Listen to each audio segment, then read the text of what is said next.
Hi guys, it's Floz. Welcome back to another Flosstube video.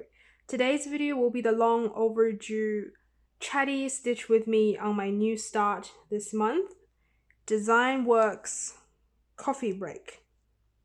As you can see right now, I'm working on the first coffee motif or coffee picture. It's just a normal coffee. And if you want to stitch with me on this project and listen to me babble, then please keep watching.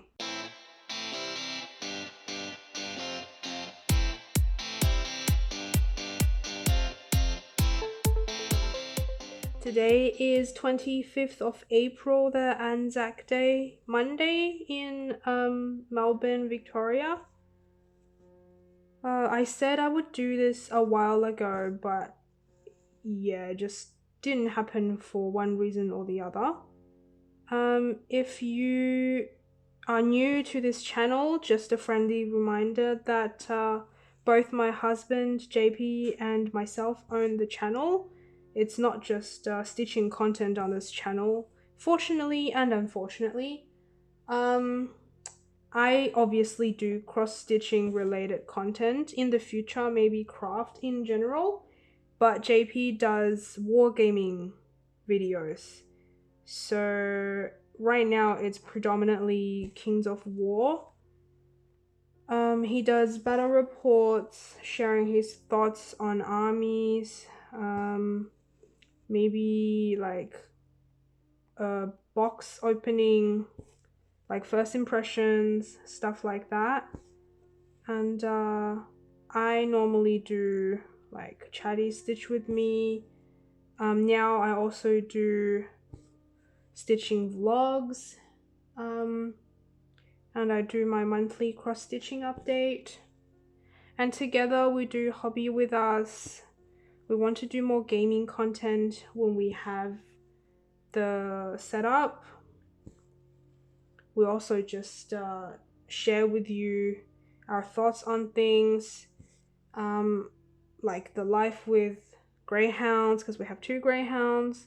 So yeah, it's pretty much just a channel where we share what we like to do separately and together.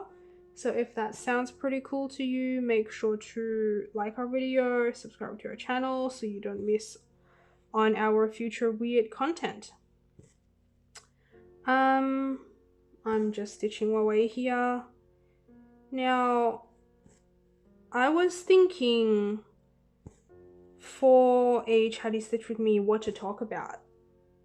I don't know whether people will be like sick of the health related content, because my last Chatty stitch with me I was talking about my like health shenanigans.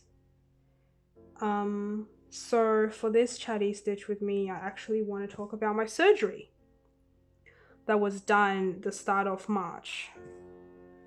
So for those of you who don't know, I did a keyhole surgery the start of March, and that was after being postponed twice. So originally it was set start of Jan, and then we had an explosion of cases in Australia and Melbourne was really bad. So the government decided to push all the elective surgeries back to relieve burdens on the health system in hospitals, so the hospitals, may it be public or private, can focus more on just COVID patients.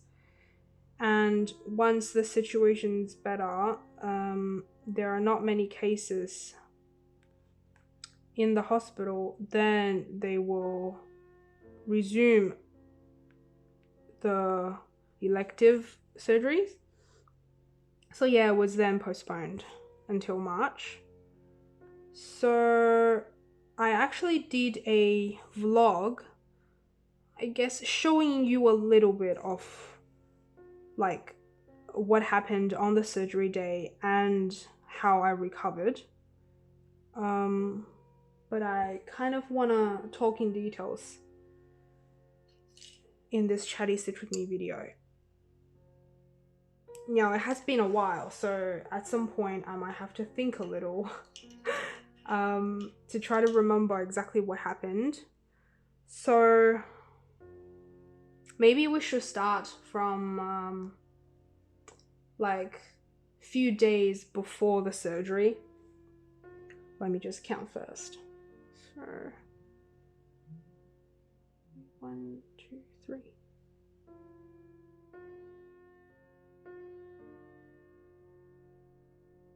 Okay. So a few days before the surgery, normally you'll have to do a PCR COVID test and quarantine in your home, not meeting anyone until your surgery day. And the hospital should be telling you like the related details, you know, maybe a week before, so you can prepare, so you can I guess ask for extra days off from your work. Because for example, if you need to quarantine for 3 days, you don't want to ask too much or too little, or like change just the day before, because it will be very awkward. But anyways, so my surgery was set on I think the first Friday of March, and I was waiting for the hospital to contact me, hopefully like a week before. But the Friday before my surgery, nothing happened. Then I decided to call the hospital on Monday, which I did. And then they said, oh, the hospital didn't contact you? I said no. And then they were like, oh, latest you'll have to do your COVID test by Wednesday, so 2 days before the surgery. And then quarantine at home, obviously, and follow the instructions given by the hospital when they contact me. So the hospital should call you, blah, blah, blah. So then on Monday, I told work, okay, I need, Wednesday, Thursday off, not just the Friday. And they were okay with it. And because later on I realized work was going to be so busy, because at the time there were other people going away and getting sick and stuff. So I decided to work from home on Wednesday. But that's beside the point. So then the Monday, so I told work that, and then the afternoon I got a text from the hospital saying, like, please make sure you do COVID test, blah, blah, blah, blah, blah. It's a very long text. So I was like, I wish they could send this text a bit earlier. Lucky my work is relatively chill when it comes to this type of thing. Like, they won't be too, I guess, strict when you need days off, like, pretty soon. So anyways, then the text probably said, oh, the hospital will contact you regarding the actual admission time, like maybe a day before or 2 days before, because the time on your admission letter might not be the final time when you should get to the hospital. So I did my COVID test, then I started quarantining at home. I think JP was still going to work because he didn't have to get into the hospital at all. So I was literally just stuck at home. Oh no, actually, I think JP was working from home, so he was very kind. He didn't want to leave me alone.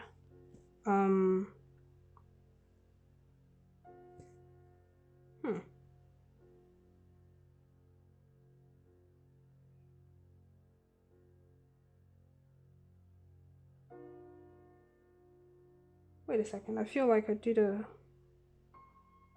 boo-boo.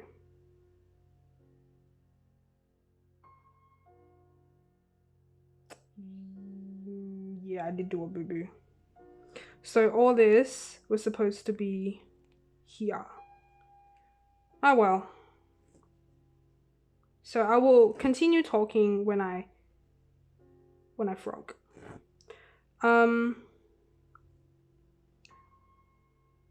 So what am I trying to say?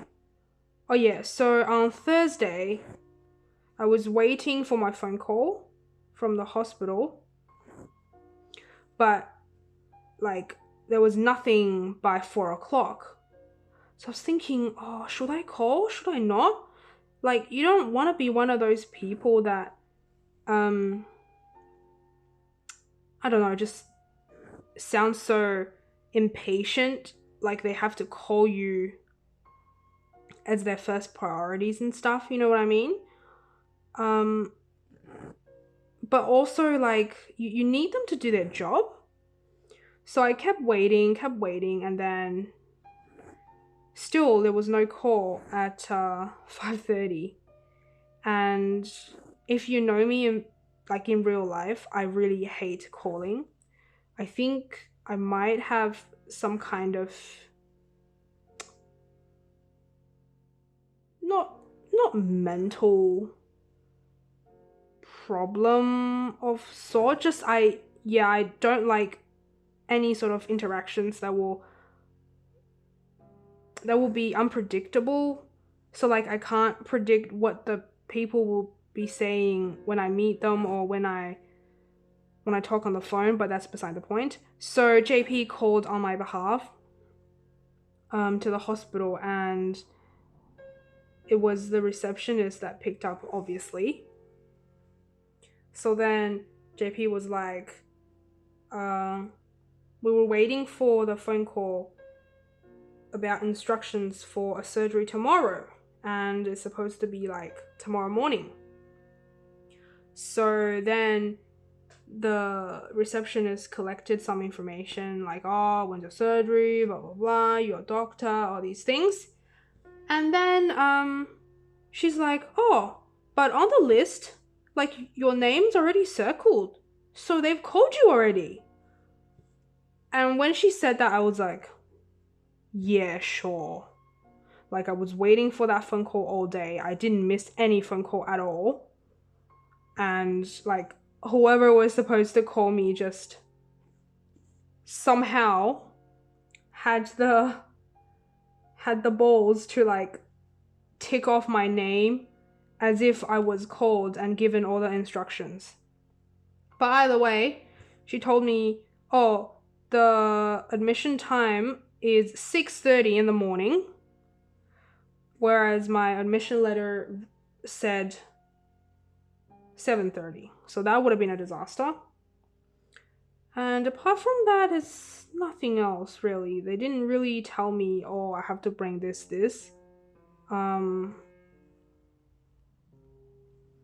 But like, when the surgery was first scheduled, I was given these 2 tablets.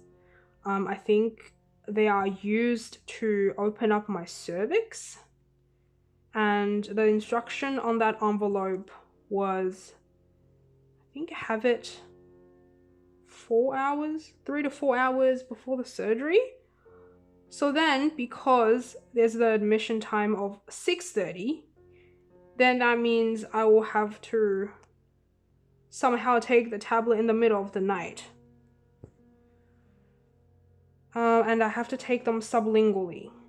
So can't chew, can't swallow. They're supposed to be absorbed like under the tongue. So like at that point, I was pretty annoyed with the phone call saga.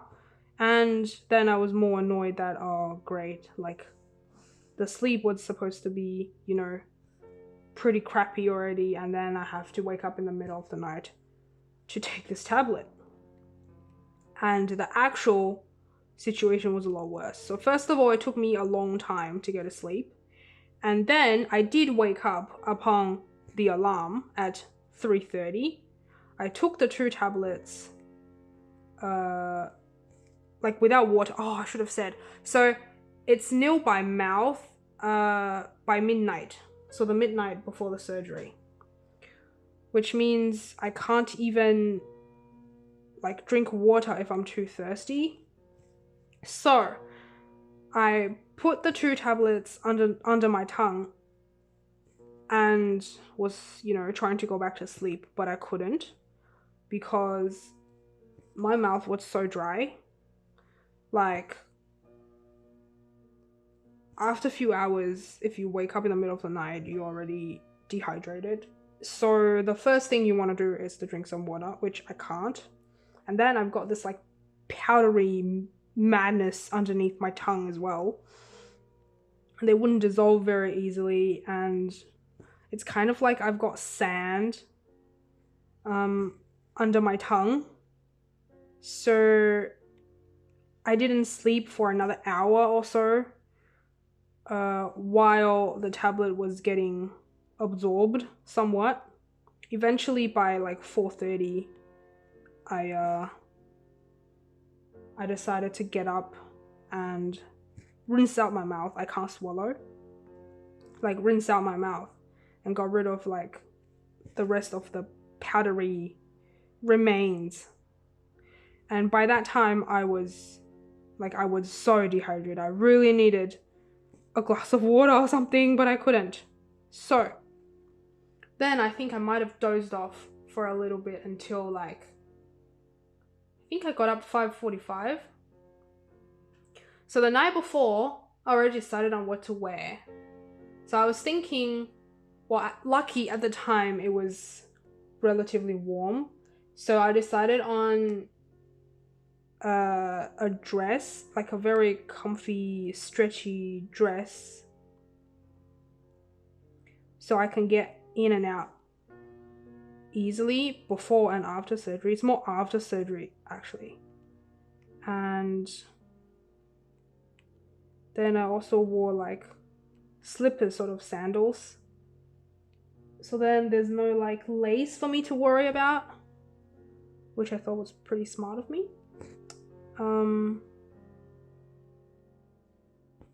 And then in my bag I also brought like glasses case. Turns out I didn't need to use it because they just kept my glasses for me. And I brought a book, but I didn't really use the book much. So anyways, then I got to the hospital at maybe just after 6:30. Lucky the hospital was relatively close.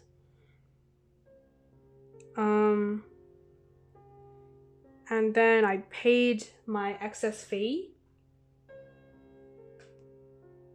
to the hospital, and I walked in like to the day surgery. So my procedure is a day surgery. What else did I do? Yeah, and then I just had a nurse asking me all these questions and checked my blood pressure and like oxygen level. Just gonna do this. Yep. Yeah, and after everything was done, the nurse took me to it's like a single room. She's like, oh, you've got gowns there. You have to make sure everything's off and then put the gowns on. And then there's like blanket and you can lie on the bed, blah, blah, blah.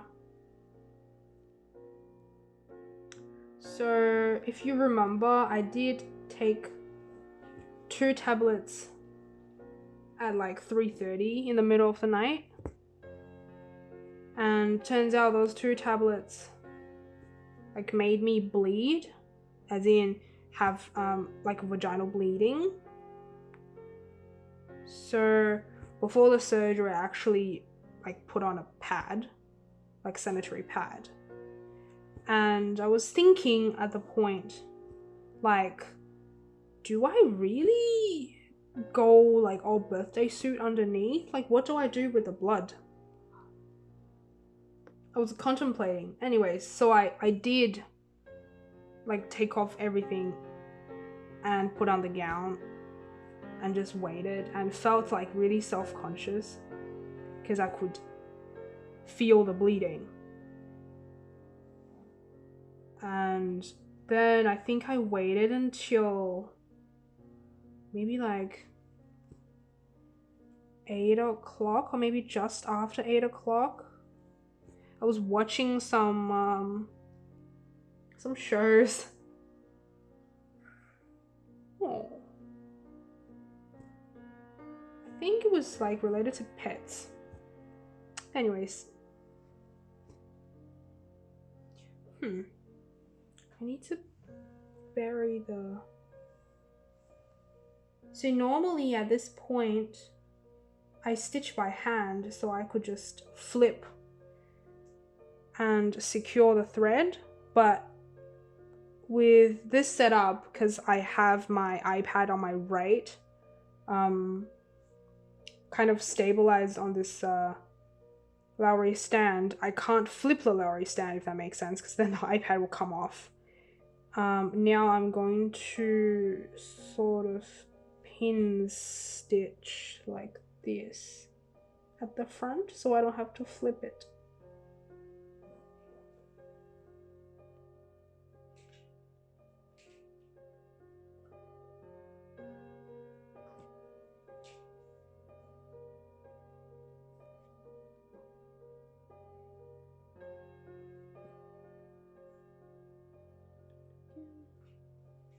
Why not? So that's how I solve the problem. And if you hear click lacka-lacka, that's Rexy wanting some pats. Be careful. Oh my god. Yeah, so then I had a male nurse, like a very, I don't know, he seems very nice.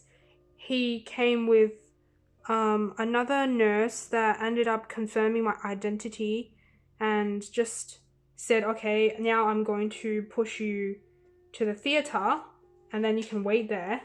So then they pushed me around with me on the bed. That was actually really fun. I have to say I really enjoyed it because everyone was looking at me and I didn't have to do anything. And then I was moving. It really felt magical, like wee moment. And then they took me to the waiting bit outside the theater and there were a bunch of people preparing the theater. Well, I didn't know at the time the room closest to where I was parked was my theater. I don't know, maybe I wasn't really like paying attention to what they said, but I just saw a lot of people going in and out of the room. And there were some people like saying hi to me, saying like, oh, how you going? Like, surgery is gonna start soon, blah, blah, blah, blah, like all these things. And then I was just waiting. So I waited for a little while again. And then eventually the anesthetist came. She's like, oh, like I was supposed to come sooner, but one of the pregnant ladies had a little accident, or maybe they needed to take care of her or something. So I had to wait a bit longer. So now she's here. And she was asking me questions and stuff. You know, they always confirm your identity. They don't want to stab the wrong person, obviously. And then I said, also they were asking, oh, do you have any like medical conditions? I said, well, I've got like polycystic kidneys, which is a new thing. I never, like, whenever before they, like, whoever asked me, oh, do you have any health conditions? I always said no, but now I cannot say no anymore. But I said, oh, as long as your kidney functions or normal, it doesn't really matter, which I said yes, it's normal for now. Anyway, so we were just having a little bit of conversation, and then she's like, I am going to, you know, put the tubes in so we can like sedate you later. And then I asked her like, oh, what kind of drugs will be coursing through my veins? And I think she was a bit surprised that I asked this, but she's like, oh, I don't know whether you're familiar with like these drugs, blah blah blah. So some I'm familiar with, some not really, because yeah, they probably just specialize in the hospital. So then she was trying to like get the tubes sorted, and then like, because whenever I get vaccinations or I get like blood samples, I never look at them stabbing into my veins. I don't like looking at it. I don't like anticipating like visually a sharp object getting into my body. But then like I felt a little bit of pain, and then suddenly she was a bit flustered. And she's like, oh, like there's a bit of blood. And then I had a look on my left arm, like the veins, they were like blood pouring out. And I've never seen that before. I was so surprised. And she's like, oh, that's not necessarily a bad thing. And then I was trying to comfort her. I was like, oh, that means you've found the right location, because, you know, there's blood going through. So yeah, she made a bit of a mess. She cleaned up my arm a little, but there was still a lot of blood like on the actual bedding and the bed. So then I've got this tube secured, and I was still waiting. And then eventually I saw the specialist. And then she's like, okay, we're ready to go. So then they pushed me into the theater, and like I saw so many people. Like I didn't expect there would be so many people. There was one guy, oh hey Rocket, there was one guy that said, like, that introduced himself. He's like, oh, pretty much saying like, I am responsible for all the equipment here to make sure like they function properly. And then they had to lift me from one bed to the other, and that was a bit tricky because they had to sort of untie me a little and then move it so I don't get tangled up. And then they had this, I think, cushion thing to arch my back or something. Yeah, so I had to like lie on it properly. So that took a little shuffling and repositioning. And then eventually I went onto the theatre bed. And then, like, I didn't even know what's going on. Then I just felt like, I'm a bit, like, dizzy. Suddenly, my mind's very cloudy. And that's when the anesthetist told me, or said, maybe just announced, like, oh, I just, started on the sedating process. I was like, no wonder. Then they put this mask thing on me. They said to take like 3 deep breaths. So then I was trying to do deep breaths, but somehow, like, maybe it's the mask that was too tight or something. I felt like I couldn't breathe. Because it literally, like, I don't know, it just closed on my nose or something, so I just couldn't breathe. I was like struggling for breath, so I took about 2 breaths and then I just lost consciousness. It was, I don't know, before the surgery I thought it was gonna be like really awkward, really weird, but I just naturally was gone. And then when I woke up, I felt like I didn't feel pain to begin with. I felt like my throat was on fire, like literally on fire, because there was no water until that point from like 12 a.m. midnight. So I remember I woke up and I took a little while to register, okay, I am in a like just a normal like bed with curtains like closing off closing off the area. And then I had a nurse sort of checking up on me and like, oh, you're awake, blah blah blah. And then I remember asking the nurse like what time it is. She said it was 11:20, I think. So I was like, oh, I was gone for quite a while. And then she asked me, what would you like to drink? Like tea, coffee?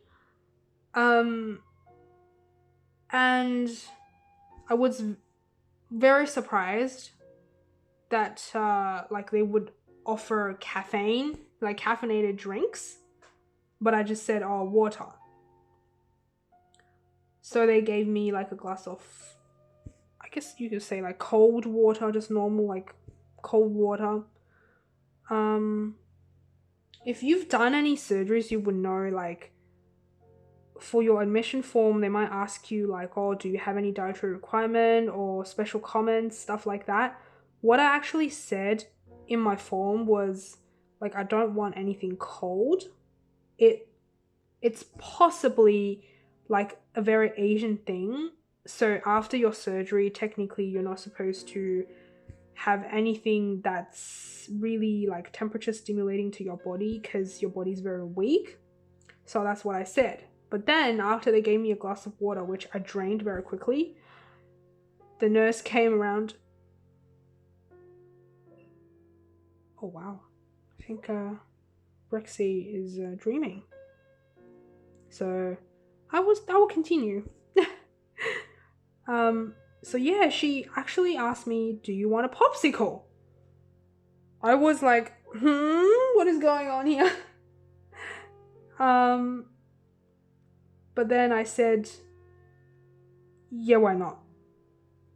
So then I had that popsicle, which was nice. Like, it surprised me that she offered me that, but it was nice to have it. So then I wanted more water after the popsicle, and I felt like maybe the palate was refreshed a little. Then they were offering me like food, and I said no, I didn't feel like eating anything. Yeah, I just didn't feel hungry. I wasn't feeling nauseous, but I wasn't feeling great. Just very groggy, and very sleepy. I think the drugs were still like doing its magic. But then they were very adamant on offering me food. So I didn't want them to feel bad. Maybe it's like part of their checklist, they had to tick it off. For example, like once the patient did this, you need to make sure the patient has like all these things completed. So then they said, do you want some cracker and cheese or like a sandwich? And both of them are quite dry, really, if you think about it. So then I thought a sandwich is too big. Like I had no appetite. Then I said crackers and cheese. So they gave me this like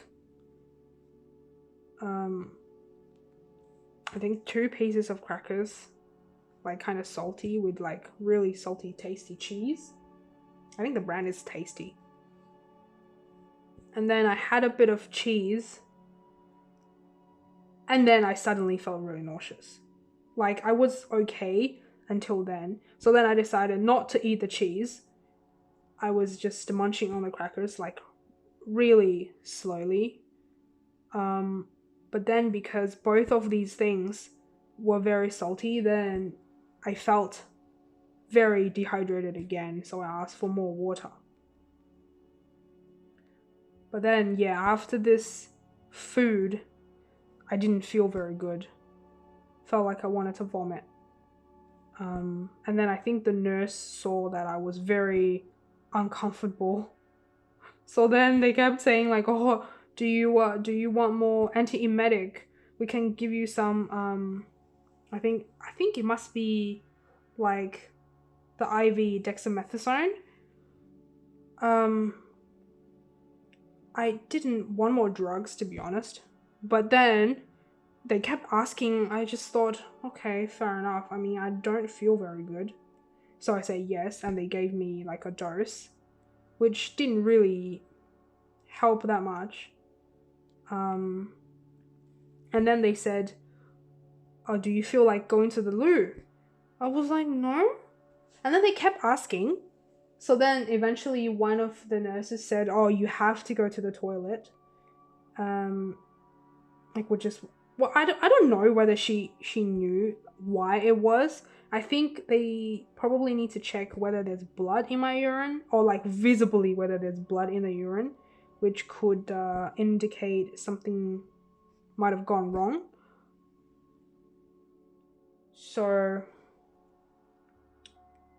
I ended up trying to go to the toilet, and they said, once you've done your business, make sure to like press this button so we can come and have a look just to check. And I did that. I had a look at my urine before I pressed the button to call the nurse in.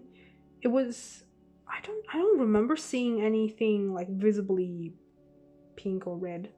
So no blood, no obvious blood. So yeah, so I did that, and the nurse took me back to the bed again. And then they're like, oh, you can call your husband now.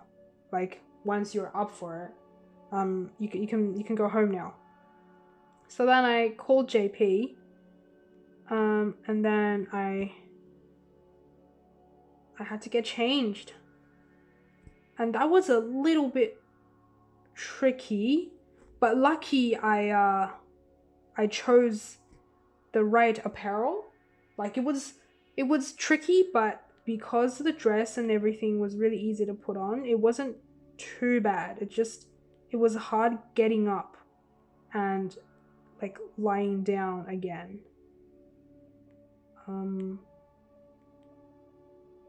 So yeah, I was like, I don't know, I wasn't in pain, but I was, if that makes sense. It's just, I'm kind of out of it, and I felt sore rather than like in pain. So then I talked to JP, probably like kind of drugged up, in a drugged up way. And he's like, okay, I'll be there. And then I was just like lying in bed waiting. And then I even like forgot about drinking more water because I was just really exhausted. Then JP called me and said, okay, I'm here, I'll wait for you. And then I told the nurse, and the nurse took the wheelchair and just wheeled me around. It was a bit weird feeling nauseous in the wheelchair and in an elevator, I have to say, because that really made me nauseous. Like, I didn't feel good at all after that. And they pushed me to the pharmacy because they prescribed me some really strong pain medication. And I was like still quite drowsy and very uncomfortable. And the pharmacist was trying to counsel me. So they prescribed me Palexia, like the immediate acting one for strong pain. Yeah, so poor pharmacist was trying to counsel me, and I was like really out of it. And then I just like paid. I didn't even know how much it was, like literally. that's not my priority. I just wanted to go home and chill, really. So I paid, and then the nurse pushed me to see JP, who parked the car like right outside the entrance actually. Then I saw him, and they helped me getting into the car, which was a bit slightly sore. And yeah, he was driving me home. And before that, the nurse told him, oh, she's a bit like nauseous, so just so you're aware, and you know, we also prescribed her like pain medication, blah blah blah, blah, like all these things. So then we got home. I was feeling really weak and nauseous, and like the bedroom's upstairs. So he helped me upstairs. I got out of my clothes, and then he had to help me to lie down, because anything to do with like the abdomen area was like quite painful.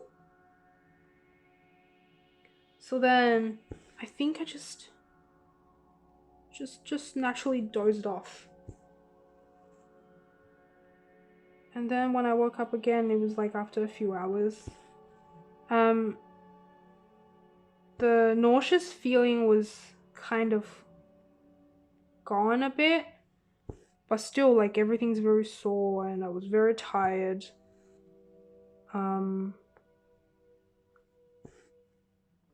Yeah, so then JP brought me like porridge.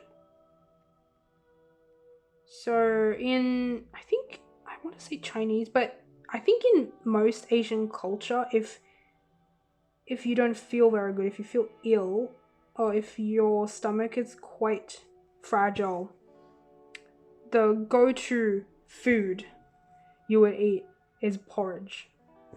And if like the stomach is really not doing well, it's the millet porridge. Apparently it's supposed to be very gentle on your stomach. But anyway, so he made me porridge, and he previously got some pickles as like something to help the porridge down, because it provides, you know, a bit of flavor. So then I had a bit of that, and it's pretty much like in bed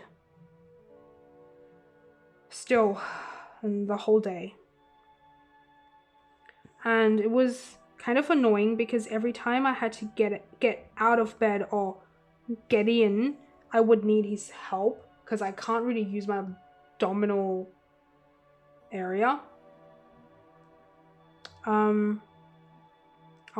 think I forgot to say, so I was imagining I would have about like 3 incisions, which in the hospital, after I had to like change out of the patient gown and change back into my own clothes, I thought there were 3, because that's all I could see. So I had 1 inside the belly button, 1 on the left, 1 on the right, and thought, that's it. But when JP saw it, he's like, oh, you have another one. And I was thinking, huh? Where about, what would that be? And turns out I have 4, so the 4th one is around the pubic bone area. And I couldn't see because like there was a lot of gas still in my stomach, so my stomach was protruding quite a bit compared to the normal protruding. I do have a belly still. Yeah, that's why like I didn't know there was an incision underneath. I couldn't see it. So I was thinking, oh, why? So one of the reasons why I thought I would have 3 was that I had another colleague that recently did a like complicated version of the keyhole surgery, because her situation's a lot more complex. So she had 5 holes. So I thought, oh, mine should be an easy one. So I should like have 3 maybe, that would make sense. I was hoping I would not have 4, but I ended up having 4 anyways. So they need the belly button hole to put the camera in, and the left and right would be for like the equipment to either use the electrode to like burn the tissue or like cut it up and get it out or something. I don't know. So those 2 holes were for instruments, and then the hole underneath my belly or around the pubic bone area would be for the cyst or tissues to get out. So yeah, the first day was literally like getting up, going back into the bed, always need help. Although eventually I would struggle to try to get up and go back in myself, because imagine if you need to go to toilet in the middle of the night. It would be so annoying if every time I had to wake up JP to help me getting out and getting into the bed. So I think that night I tried to do it myself, like really time consumingly, maybe like once or twice, can't quite remember. So that's the first day, like right after surgery. And then the second morning I had the porridge again, just the normal rice porridge with pickles. And then for like dinner, I guess, dinner or lunch, I can't remember, he made me chicken soup, which was what I requested, because it's another thing that we deem very nutritious, especially like post-surgery, because you need nutrition to heal. So yeah, he made me that. And like it's really nice having someone looking after you. But yeah, the second day I was really trying to get in and out by myself. There's still a lot of gas. Like it's the bloating was very annoying.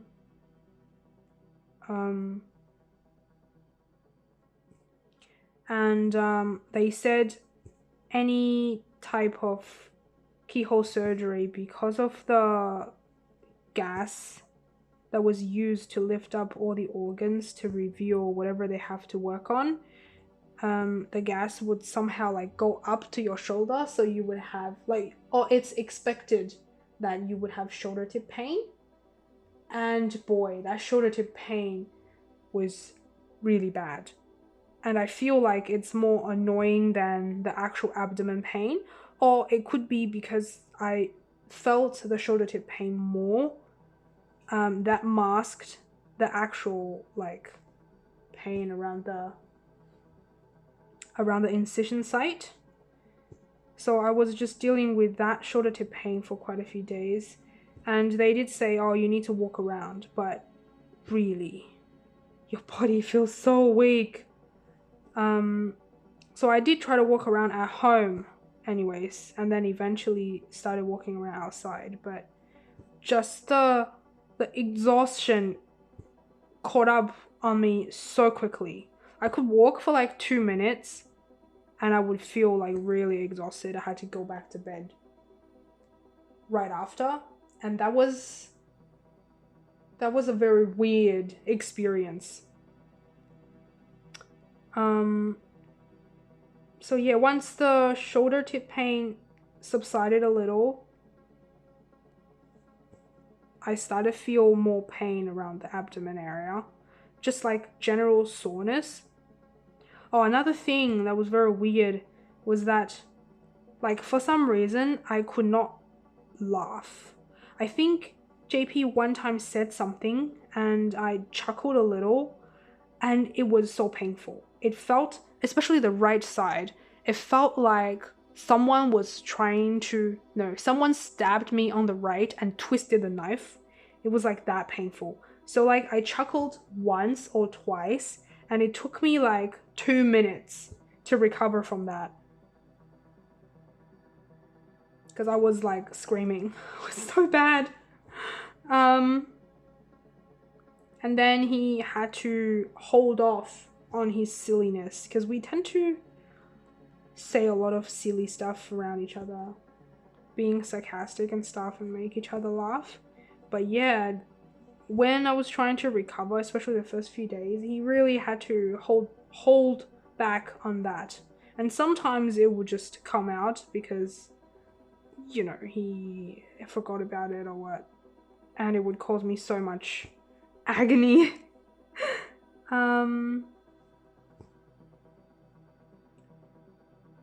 So yeah, then the first few days I didn't go to toilet. I was hoping I wouldn't get constipation, but I did. And if I had to choose between having constipation issue and like dealing with the pain post-surgery, I would hands down choose the pain after surgery. The constipation was really like so distressing to me. I'm sure some people will choose differently, but yeah, to me it was bad.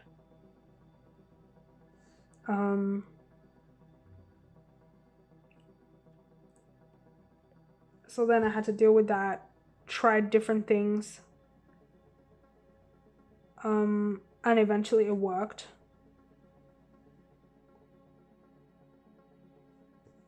But yeah, going to the bathroom was still like very painful. So slowly I could do more and more things during the day, but it was...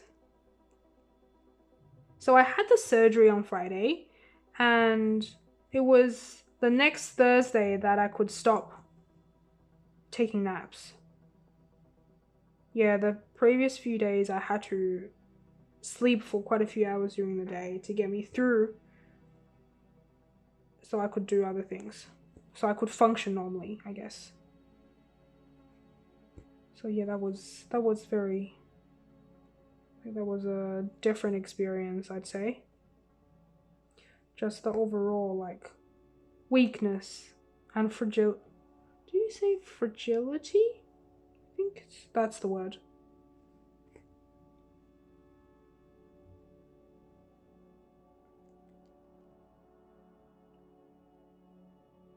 And lucky JP was so supportive, and he was always ready to help and being very understanding.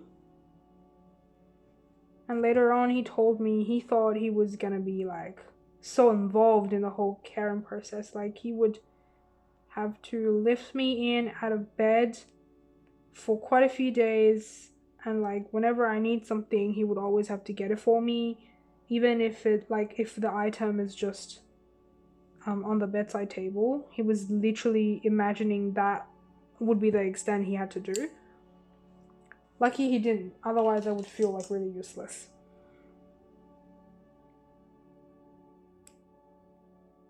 So yeah, the shoulder tip pain though, they said it would subside like 48 hours roughly post-surgery, but for me it took ages.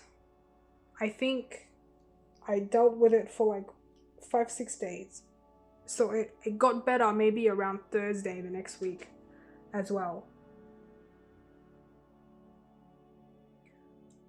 So yeah, and then for the instruction, like post-surgery care, they said like the dressing should come off by itself, but like after a week and a half I was really curious in terms of like how it healed, and also the dressing was slowly getting more and more itchy. So then I naughtily peeled one off just to have a look. And it was alright. The one I peeled off had a little bit of thread showing through. But at the time I wasn't sure whether it was thread or it was a bit of dry skin. But it was rather hard. So it was like poking at me sometimes when I touch it. And then I had to go back to work. Yeah. So I had the surgery on Friday, and then one week later, the Tuesday, I went back to work because Monday was a public holiday in Victoria. It was like Labor Day or something. So I had roughly 1 week and a half to recover.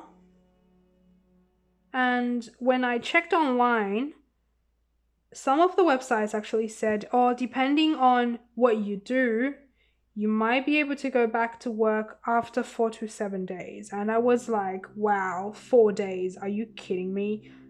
4 days after my surgery, I was still having naps in the middle of the day. And when I say having naps, I didn't mean like, oh, I need a half an hour nap. I mean like I probably need 3 to 4 hours full on sleep. So yeah, I don't know. I can't imagine going back to work exactly 1 week after. Like I would die. I would literally die. So yeah, during my 2-week post-surgery review, the doctor peeled off all the dressings and she said I healed really well. And I asked about scarring. She said unlikely.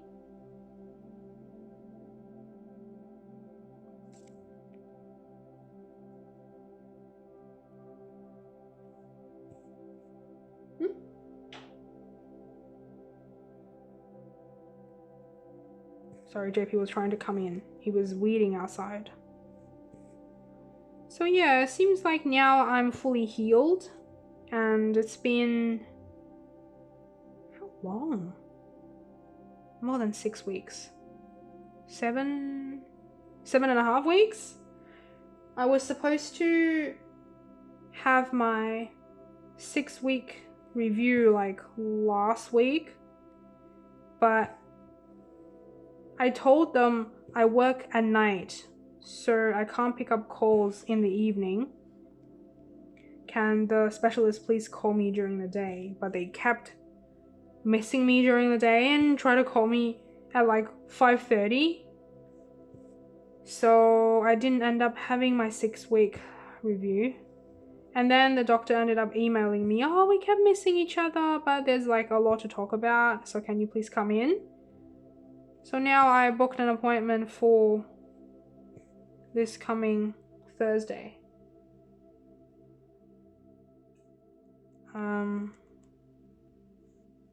Yeah, to discuss what to do after. I think there are quite a few monitoring steps to do, unfortunately.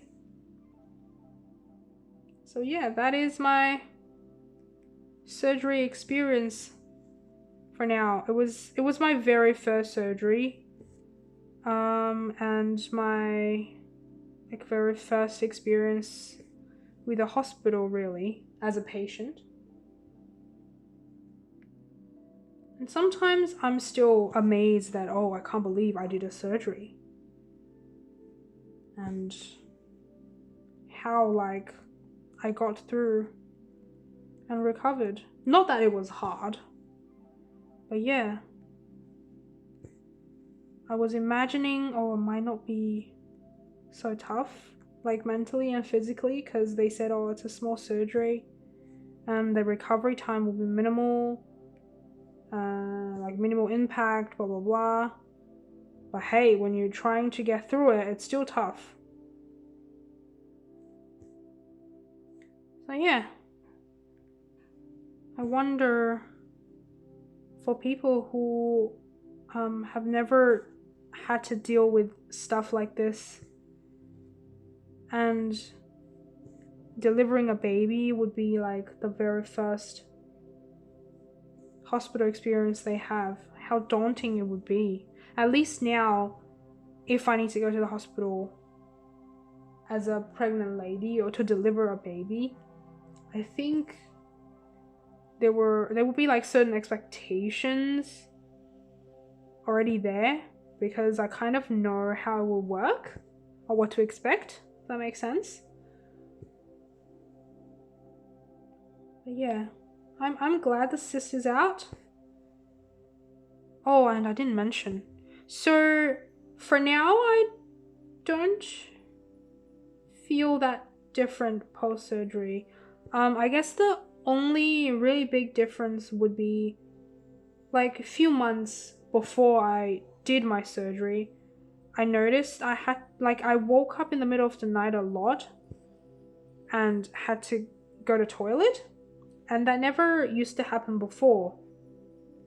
So at the start, when it started happening, I just woke up and thought, why did I wake up? Like, I can't think of a reason why I would wake up, because I was not used to this. And then I would try to go back to sleep and realize I couldn't, and wondering how come I couldn't, and then thought, oh, maybe I'll go to bathroom just to test it out and see whether that will help, and you know, just do the business, and then after that could go back to sleep. So yeah, that lasted for maybe like 2 months or something. Eventually I realized, oh, I just need to go to the toilet. Somehow I had to just get used to it as like a new thing. But yeah, now I don't have to wake up to go to toilet in the middle of the night, so that's nice. And I'm just hypothesizing that like as the cyst grows bigger and bigger, it must have somehow like pressed on the bladders or something, so like I would have this urge to go to the bathroom more often.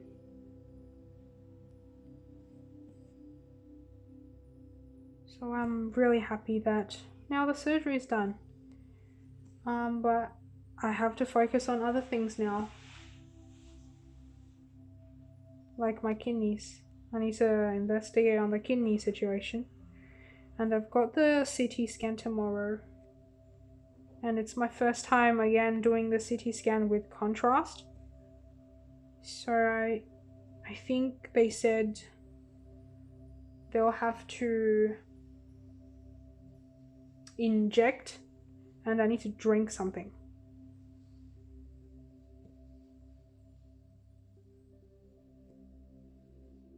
So yeah, that will take a little while, and hopefully they don't reveal anything sinister. Otherwise it's gonna complicate things again.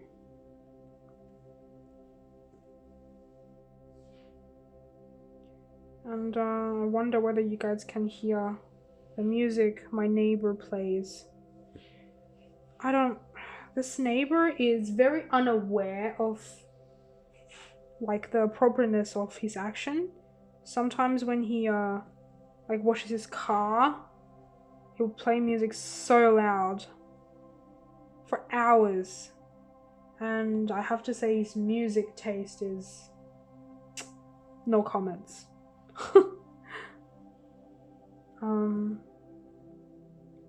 Yeah, do you have really annoying neighbors? I mean, he's not even like that bad. Imagine if you have neighbors that are like aggressive and stuff and do dodgy things on your properties. Nah, this one's not that bad, just noisy. Pre-COVID, this neighbor would also have parties. I think he's like middle-aged, and he has like maybe early kids in their early 20s still living with them. So like the kids would have parties all the time on the weekend, almost every weekend. And then the party would go on until like 2, 3 o'clock. Sometimes they would be a bit more considerate, like not playing music too loud, but wow, sometimes the music's still pumping. And it made me think like, oh, should I report them? Because it is, like, it's not a nice thing to do, you know?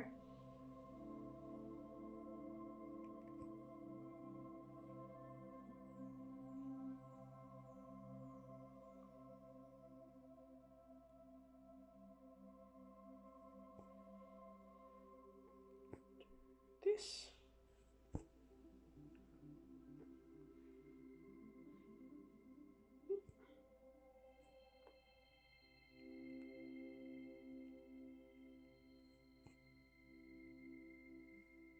So yeah. Wonder what are you guys working on right now?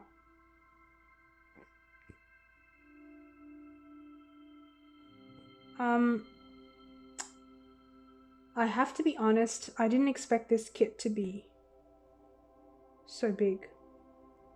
I don't know, like when it says what is it? 12 by 16 inch, I have no concept in terms of inch. So I just thought it wasn't gonna be like big. I should be able to finish it relatively quickly, like in several months. But when I saw how big the fabric was, not that it's massive, it's not massive, let's say that. But like I was still surprised. And I was like, maybe I won't be able to finish it this year. Because I was thinking even if somehow I could manage one scene, like one coffee a month, it would still take me 12 months. You know? And I don't think I'll be able to finish this coffee this month. So yeah, I do not know what will become of this kit.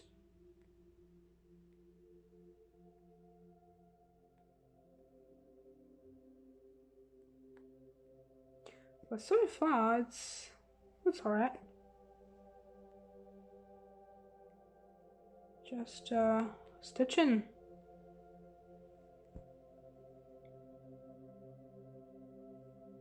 Although there's a lot of back stitching.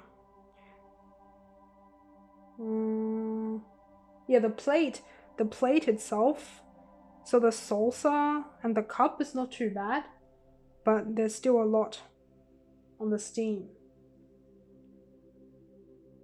And each coffee bean would have to be backstitched, and all the border will have the backstitch as well. So yeah, it will take a while, unfortunately. Not as fast as I expect. It seems like I always have trouble estimating like how big a kit would be. That's bad, man. That's really bad.